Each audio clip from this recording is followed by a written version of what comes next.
And I share this one a lot because it's a personal story. And I think that's the key thing with data literacy is if you can explain it and get people to connect to it in a personal level, it's a lot easier than using a bit. So I could give you a business example where we're looking at sales and everyone was like, oh my God, our sales are slumping. But turns out we just had we had a discounting problem. We were discounting too much, but you can't connect to that. So again, I have 4 kids. One of them has autism. And so he has a lot of behaviors in school. And this was like the light bulb moment for me, which is where I got into data literacy in the first place. We had a team meeting. They captured all of the data of the behaviors. So what behavior was he having? What was the consequence? What did they do before? And we were talking to the school and we were concerned that they were going to, kick him out and go to a different school because of all these behaviors. And as I said before, data doesn't lie. Facts are facts. They're objective. These behaviors happen.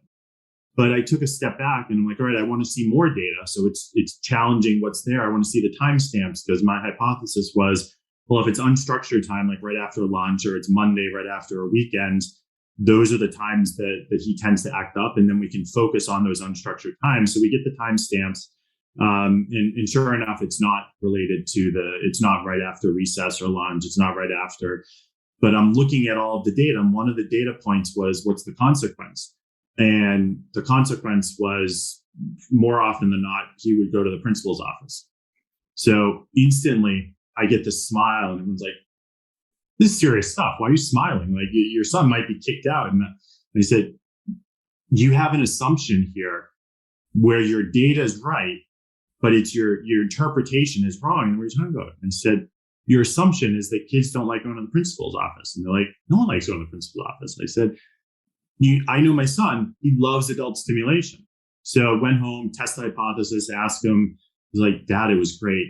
I kicked the teacher and they sent me to the principal and she read to me for an hour. I think I'm going to punch her tomorrow and see if I get 2 hours.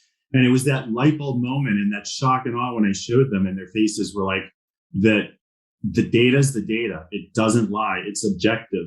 But your interpretation of that is marred by not just bias, but assumptions. They had never seen a kid that that liked going to the principal. And that was that aha moment to me that this happens in business every day. We make decisions based off of what we perceive to be true. And there's no way that that's always an absolute truth. There's always other perspectives that will be contrary to that. So we need to then go and try to find those other beliefs and use the hypothesis, the scientific method.